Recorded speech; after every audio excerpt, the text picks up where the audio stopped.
Hi, my name is Robin Wong. I'm a photographer based in Kuala Lumpur, Malaysia. Welcome back to another episode of Robin Speaks. This is a video podcast series where I talk about random photography topics. In this particular episode, I want to share about what happened to my life after I've left the Olympus Visionary program. And of course, I'll be answering some popular questions that you guys throw at me in my recent YouTube videos. There's plenty to talk about, so let's do this.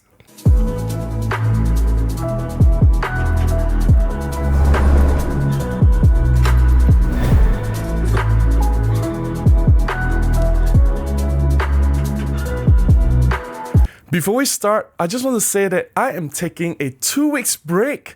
So there'll be no new postings, no new videos on this channel for the next 2 weeks, which will be the last 2 weeks of the year 2022.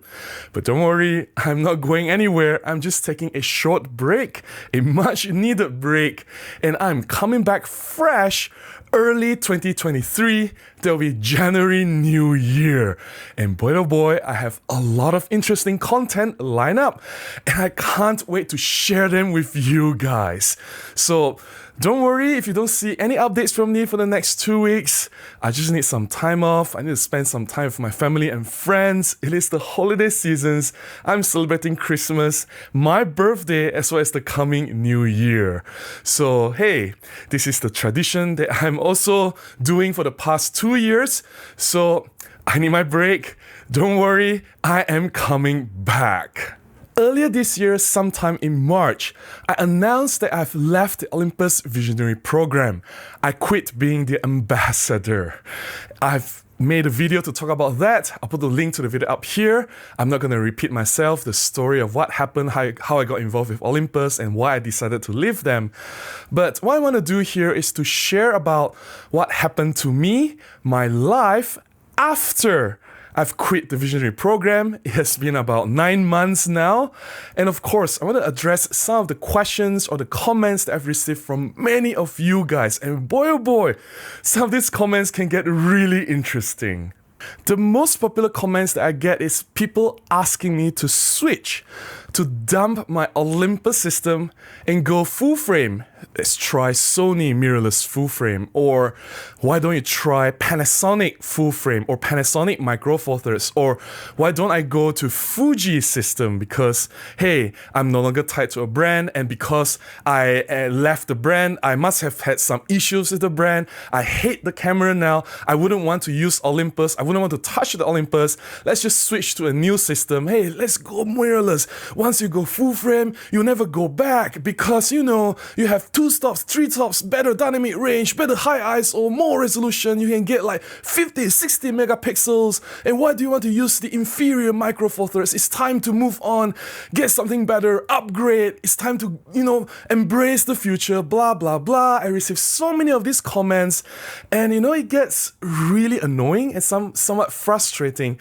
I know a lot of you comment, and it came from a good place. I know that you guys care about me, but here is the thing.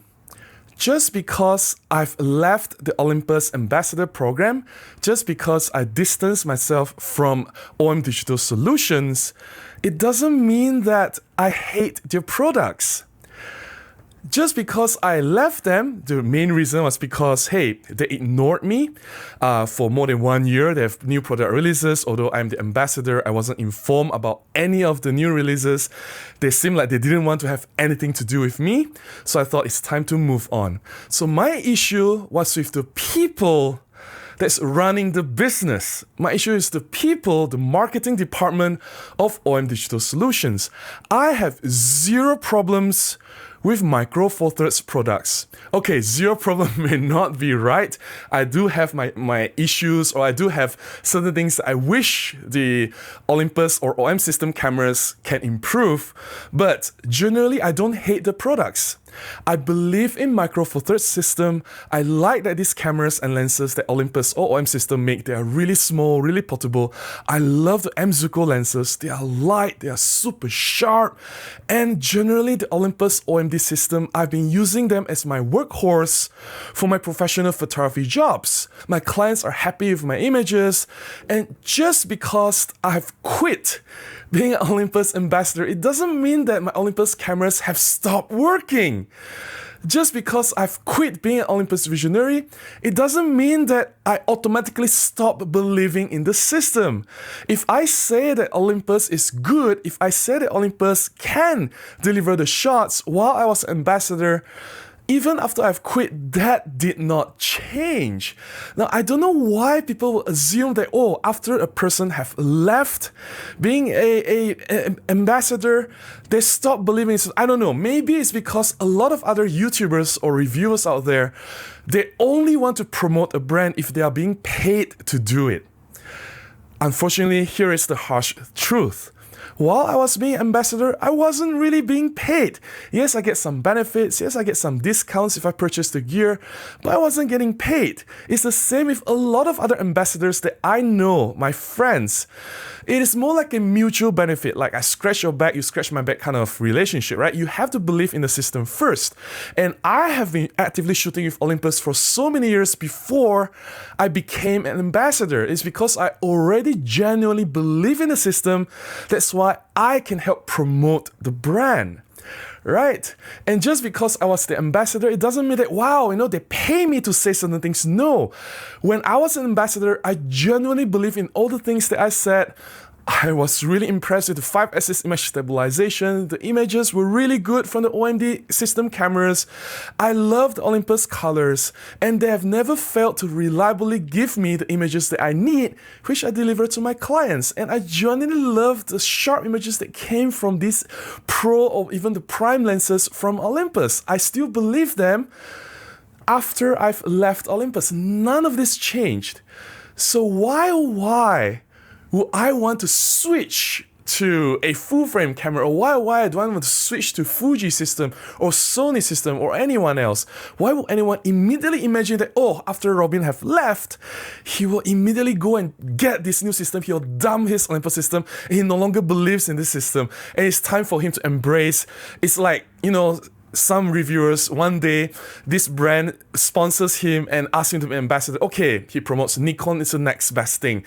And then next day, he dumps Nikon. Sony came along and said, I don't like Nikon anymore. This is why I left Nikon, and this is why I bought Sony or Canon. I am not like that, okay? It is offensive to think that people would believe I am so shallow that none of the things I've said over the many, many years while I was doing content on my blog as well as on this YouTube channel, people will think that none of the things that I said matter, that I would change just like that. Now, I don't know, guys. I am still using Micro Four Thirds products. I am still actively shooting with my Olympus OMD. That is not going to change for a long period of time. And then there is another group of people that ask, hey Robin, don't worry, if Olympus doesn't want you, there's Sony, there's Fuji, there's Panasonic, you can easily become one of the ambassadors. I don't think it works that way. The reason I was an ambassador for Olympus in the first place was because I knew their products more than even their staff, the Olympus staff, right? And I knew the cameras inside out. I was experienced shooting with Olympus cameras. I know how to optimize the results from my camera. That's why I was in a position to share as much as I can, and my sharing can benefit the community. That's not a secret, because I know the system inside out. And the only reason I know the system that well is because I have been using the Olympus OMD gear for so long. Now, if I were to become a Sony ambassador, or if I were to become a Fuji ambassador, it doesn't just happen overnight. I will need to have the cameras myself, use it, understand it, and being able to create content with it. That will take years and years of heavy use for me to really really know the camera. And I don't think that's going to happen. These brands, they're not blind. They don't just throw the ambassador title out there like it's worth nothing. And it's not that I don't want to be any ambassadors anymore. No. Right? If my interests and if the interests of whatever companies that want me to be the ambassador, if what we want, if it's mutual, and if I have something to offer that will benefit them, if they have something that they can contribute to me, that will help my business, of course, we will have this good relationship. It doesn't just work like, hey, Fuji, I've left Olympus. Do you want me to be an ambassador? Hey, Sony, hey, you know what? I have this following in my YouTube. Hey, you can consider me to become an ambassador. I don't think it works that way, guys. And quite honestly, after I've left the Olympus Visionary program for a while, and for a while now, until now, I actually really, really enjoy the independence. I can just pick up any camera I want. I've picked up the Fuji X100 series camera. I've picked up the Canon full frame. I've picked up some APS-C cameras. Yes, most of these cameras are old. I even picked up a Pentax camera, right? And I enjoy the freedom of using all these cameras. As a photographer, I love all cameras. I don't really want to be tied down to any company anytime soon, really. Like I said, being free to move around and try anything I want, I think that is something that I really enjoy doing, at least for now. And then there is another group of people who comment that, hey Robin, wow, now you're no longer an ambassador, you started using full frame. Oh wow, you're using like Pentax, Fuji. Wow, you are really such a disappointment. You know, I believe in you. I bought an Olympus camera because of you. How could you abandon us? Like, you know, you say that you still use Olympus. Like, what is this? Why are you using a full frame? Guys, just because I use an Olympus camera, just because I use Micro Four Thirds, that doesn't mean I cannot pick up an APS-C camera. That doesn't mean I cannot use Fuji. That doesn't mean I cannot explore full frame options. That doesn't mean that I cannot try a Canon or Sony cameras. I am a photographer, like I said. As a photographer, I should love all cameras. Cameras are just tools for us to capture images. It's just tools to make photography happen, right? And the freedom to use any tools out there, and the fact that we have so many choices. We are not lack of options today. You know, from medium format to really cool APS-C mirrorless cameras, and to Micro Four Thirds, to even 1-inch cameras. There's so many cameras out there, and I, as a photographer, I'm genuinely curious about what all these cameras can do. And just because I'm curious about a full frame, I bought a Canon 5D and I shot with it and I create content and share my opinion. Some people will say, wow, Robin, you have betrayed us. You know, you said that Olympus is so good, like why are you using a full frame? I just cannot compute the logic. Like, what is this brand loyalty that you guys are talking about? Why should I remain loyal to a brand? What does that loyalty give me? Nothing. Yes. I am not switching system. Like I said, I am still using Micro Four Thirds. I've never left. I'm still using it to earn a living. Just this morning, I was shooting for a client and I have to come back and rush for an edit before I make this video, right? I am still shooting with my EM1 Mark III, EM1 Mark II, but outside of my professional jobs, right? I do want to explore, out of personal interest, out of personal curiosity, what these other cameras can do. Take, for example, the Pentax K01. It was quite a controversial camera. I don't know why I said conservative, but it's a controversial camera, right? Because of the shape, the design, it looks very unorthodox, it is very unusual, and you know, people have so many things to say about the camera, and I got curious. And I got a Canon 5D because the Canon 5D full frame was the first affordable full frame camera DSLR out there, right? Something that is on the consumer level, and it actually changed the industry. I'm curious how this camera performs. And then there's the Nikon D50, which I got because the Nikon D50 was a camera that I wanted to buy, but I didn't have the money back then to buy it. Of course, there's the Fuji X100 series where, you know, as a street photographer, everyone's saying that that's the best street photographer camera out there. Like, how can I not be curious about what the Fuji X100 can do, right? And all this has nothing to do about me betraying Micro Four Thirds, me betraying what I've said. Everything I said about Olympus cameras, all my reviews, they are still valid. Nothing is taken away. I'm not backtracking. I have not taken anything back. I still fully believe in everything that I said. That's the reason why I still use Olympus OMD system for my professional jobs. They get the job done and I'm being paid. And on my free time, I love to try out these cameras. I just don't get it. Like, why are people being so annoyed that I pick out a full frame camera? Like, why do Micro Four Thirds users hate full frame so much? You know, this is being flipped. Like, people always say that, wow, full frame users, or, you know, they are full frame trolls, they always look down on Micro Four Thirds community, you know, because of, you know, they feel that they're superior, they have to bully the little guys. But the way I see it, it goes both ways. The Micro Four Thirds community, they are being really toxic as well. Just because someone else is no longer using Olympus, just because someone else is not using the same camera as they do, and they started using full frame, and it became really, really violent in the comment. Like, what's wrong if someone wants to try a full frame camera and give out on the Micro Four Thirds? That's up to the person. It's your money. You're free to do whatever you want. I'm not going to stop you. If you think that the full frame camera is for you, or if you just want to try out of curiosity, go for it. I'm not going to stop you. Just because I want to try something and you're against that. It's like, whether you use just Olympus or if you use something else, then you are my enemy. Like, why are people being so unreasonably toxic? I just don't understand. And believe me, I'm getting like dozens and dozens of these comments, and, you know, it's getting really tired. And it's really, really, really annoying that I have to respond to all this and to defend myself. And to think that of all the photographers out there, I have been championing Micro Four Thirds all this time, and my integrity is being questioned. It's just ridiculous. I just want to say this out here. Forgive me if you find this rant a little bit long and, you know, a little bit unnecessary, but you know what? I just want to say it out. This will do myself good for my sanity, for my mental health. I just need to talk about this and tell you guys, hey, you know what? Let me try whatever cameras that I want to try. I love all cameras, and boy oh boy, I'm looking at some of the camera options and I cannot wait to try them.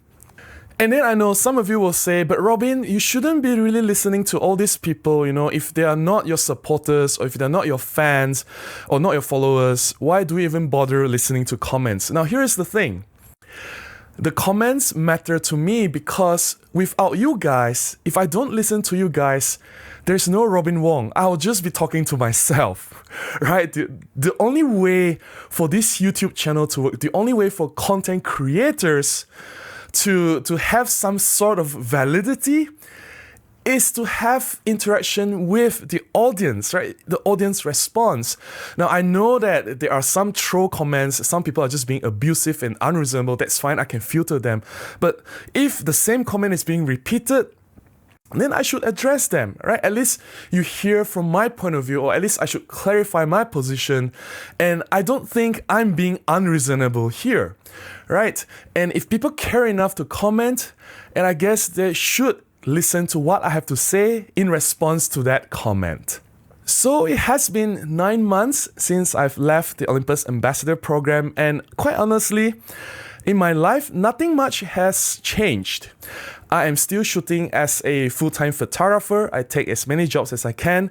And now that in Malaysia it is fully open, all events can take place, weddings can take place, photographers or videographers can go out and make content.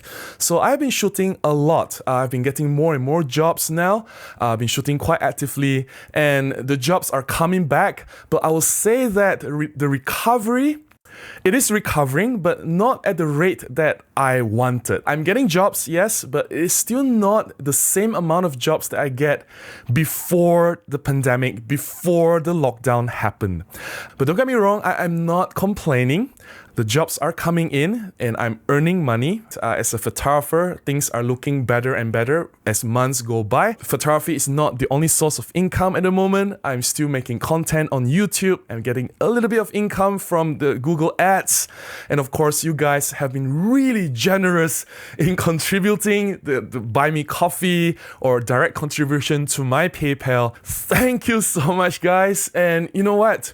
Without you guys, again, right, there's no Robin Wong. You guys have kept me alive through the lockdowns. The past 2 years have been really rough. You know, without this YouTube channel, without you guys, I probably would not have made it. That's the truth. And because of that, I'll be forever thankful to all of you, a lot of you who have been contributing, even very, very small contribution. It means a lot to me. It has kept me going. And even now, with the supplemental income from YouTube and from the contributions from you guys, I'm actually doing okay. I am surviving, right? It's all thanks to you. So because of that, hey, I'm not going anywhere. I have a lot to share. I have more camera tips and tricks about Micro Four Thirds to share. I have more photography tips to share. I want to share my passion. I want to share more photographs with you guys. There's so much I want to talk about here in this channel, and I look forward to do all that next year in 2023. After the break, of course. There's just so much I want to do, and I hope you guys will stay with me. Enough about me. It is time to answer some questions. Danny B 1954 said, "Your technique for capturing your view image was great. It made me think about how you did it. My best guess was filming your rare screen, a plate with 2 tripod screws to hold 2 cameras." This question is quite a popular one. A lot of people ask me how I recorded the viewfinder or how do I record the view from my camera screen. Nova Toy also asked, "May I ask how you set up the camera so you can make a video to see what happens in the viewfinder with all the parameters?" Matt Brandon said, "Did I miss it? How did you get the camera POV recording and still shoot stills? You are a magician." Andrew Bennett said, "Robin, what are you using to record the EVF LCD screen displays? I want to do this for some of my YouTube videos." What do you mean you've never seen my channel? "And I'm not sure how to do this without taking a HDMI feed to a separate recorder. Are you really doing this out in the streets?" Now, guys, yes, I have a separate HDMI recorder where the HDMI out from my EM1 Mark III goes directly into this portable recorder. This was attached on top of my EM1 Mark III, and I carry both devices out to do that POV video, the night shooting with ISO 12800 portraits. It was all done with this portable recorder. It's not easy because a lot of things could go wrong, and it's hard handling 2 devices at the same time. And I couldn't figure out how to record audio yet. I can only record direct HDMI video with no audio, but it works for what I wanted to do. And this is actually a Y&H. Not even sure if that's the correct brand, but as from the site that I bought this from, it's Y&H, but the Y&H brand is not stated anywhere on this HDMI recorder box, right? Just bear in mind, it is what is written on the product page. Y&H portable HDMI recorder. It cost me about, when I bought it, it's only about 300 plus ringgit, but currently it's about 400 something ringgit. That's around $100 US. It's very small, very light. It has built-in battery, so you don't have to run it on any power supply while you're recording it, and you can record this directly into a micro SD card. I find it to work really well recording the camera screen, no issue whatsoever, but it does heat up, and sometimes just bear in mind, if you're getting this product, it does have some problems. It can freeze in the middle of shooting. I think it's because of overheating problem. I've been using this actually to demonstrate how to find the settings in the camera, the menu, to navigate around the menu to get to certain hidden settings in my tips and tricks videos, which I've done a lot for the Olympus cameras. It's all done with this particular recorder. But it was my first time bringing this recorder out on the streets to shoot, recording live view from the viewfinder and the LCD screen, showing you exactly what I'm doing, as if you're shooting with me through my viewfinder and how I got my shots, right? That's my first time capturing the HDMI live feed with this device. Zui Jojo Boy asked, Robin, how did you manage to jump so high to get that shot from 12:15? He was referring to this particular shot. It was the launch of a video from Bichu. It was a press event. Bichu is a friend. The quick answer is, I went upstairs.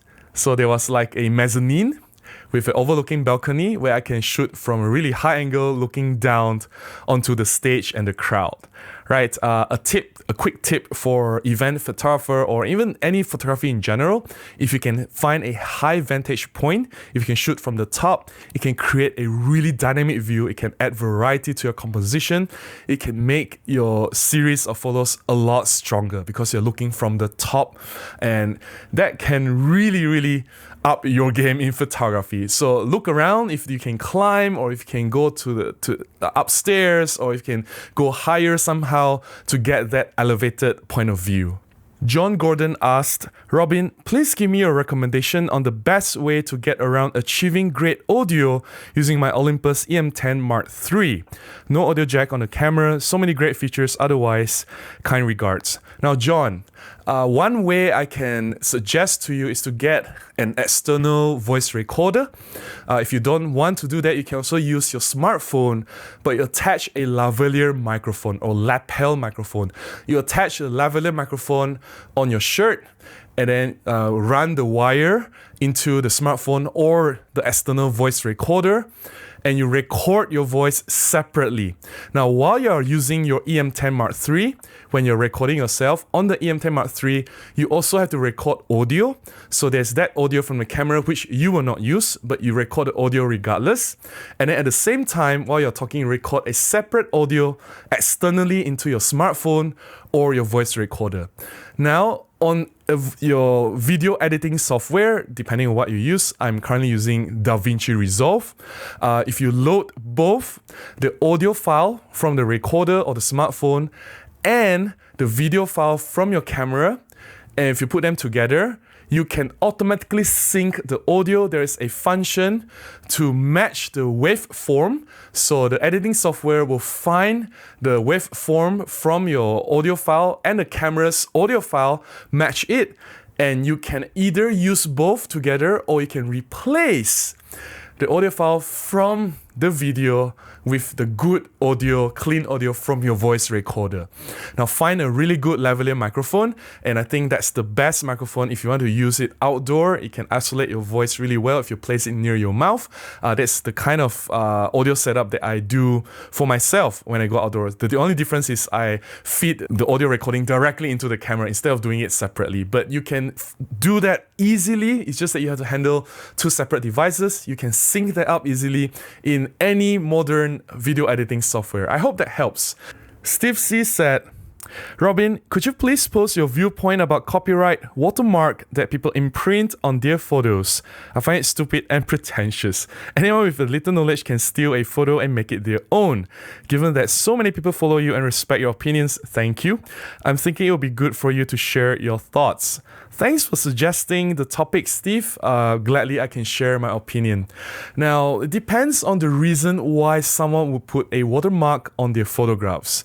If the intention is to prevent people from stealing, or just to maintain the copyright, then I don't think it's very effective, because anyone can just crop off the part of the watermark, or some people don't even care. They steal the photo, they reproduce it, and they just leave the watermark intact, and they just publish it as is, right? So if the purpose is to prevent stealing, I don't think it works. But I think a lot of people put the watermark on their photographs for a different reason. They want to do it for branding visibility. Like whenever they share a photograph, they want people to immediately know their brand, or immediately know that they are the one who took the photograph. It's like putting the credit on the photograph itself, if that makes sense. They just want the immediate visibility of who took the photograph. They want that credit to be seen while people are looking at a photograph. Now, I can understand why some people are doing that because they want their work to be seen. Guilty here. I also did that way back in the beginning when I started photography. I also watermark every single photographs that I share on social media. I was doing that for years, right? So I can understand why some people will want to do that. I'm not here to tell you what to do or what not to do. I'm not saying that the watermark is right or wrong. But for me, if your intention is to spread awareness or if you want people to see who the photographer that took the photograph was, then maybe you should rethink your approach. Because if your photograph is good enough, if you have reached a certain skill and people start to admire your photographs, you don't even need to put your brand on the photograph. People will find the credit.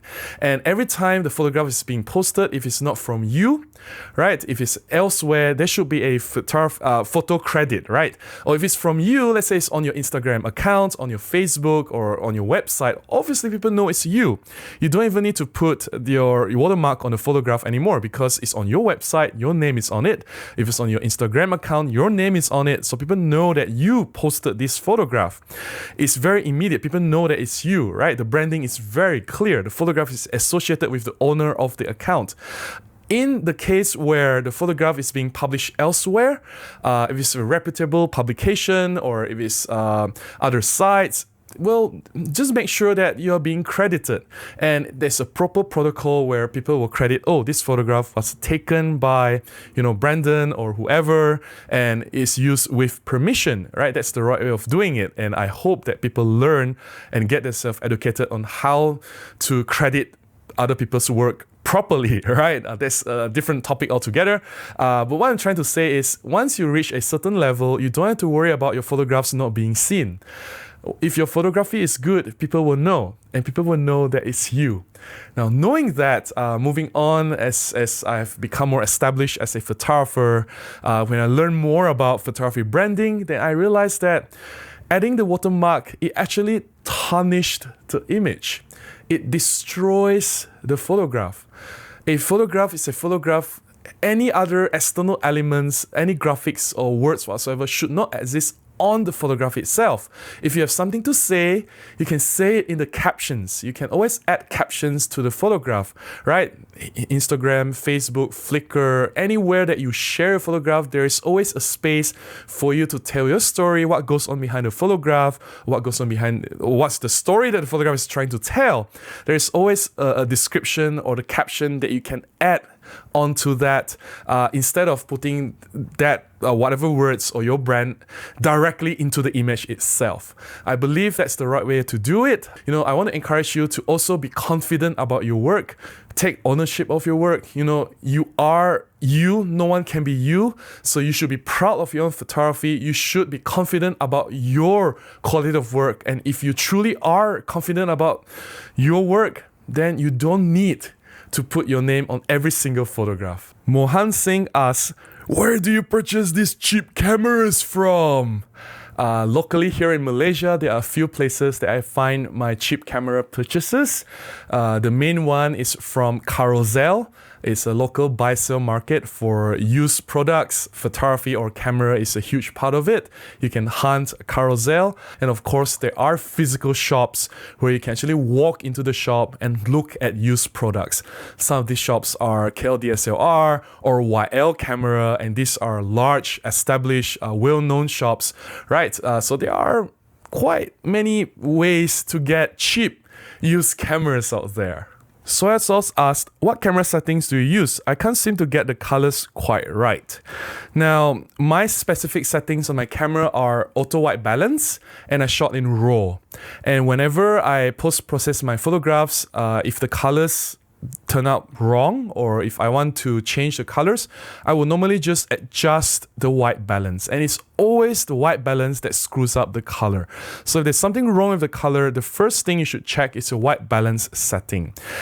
Sometimes the camera can be too aggressive to compensate for the warmth, so your photos will become bluish, or sometimes the camera can be really aggressive and capture all the warmth, and your photographs comes out looking orange or red, and it's just too much warmth in it, and they don't look natural at all. So finding the right colors is finding the right balance. Sometimes you don't want too much warmth, or you want to preserve a hint of warmth so it looks natural. I can't tell you what's the magic number. I can't tell you what's the magic white balance setting, because every single photograph will have a different color temperature. You will have to adjust them as you go. The more experienced you are in dealing with white balance or dealing with real life photographs, colors, the more you shoot, the more you know how to edit them, and the more you see, the more you know what kind of colors that you want in your photographs. But to me, it's mostly on the white balance tuning, and of course dealing with color casts like magenta or green, which you can further fine tune while you are processing the white balance. GOS commented, "Unbelievable. Panasonic still hasn't fixed this." He was referring to the focus shift issue on the 25 f1.7. "Have you considered the Sigma 30 f1.4? No, because I have the Olympus 25 f1.2, which I think is a fantastic lens, and I'm a fan of the 50mm equivalent perspective, and I love shooting with 50mm equivalent both for my photography jobs as well as for my personal projects, doing street photography or street portraits. 50 has always been my favorite, and 30 is close. The 30 Sigma f1.4, that 30 is equivalent to 60. 60, 50 is not quite the same.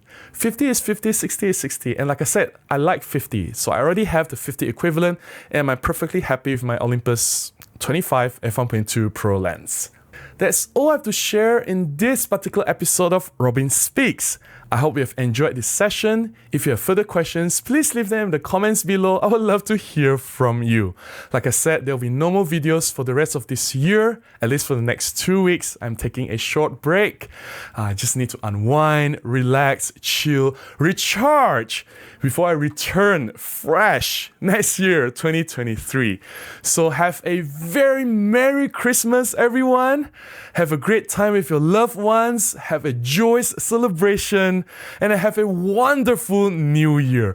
I will see you again next year in 2023. Until then, please go out and take more photographs. Bye-bye.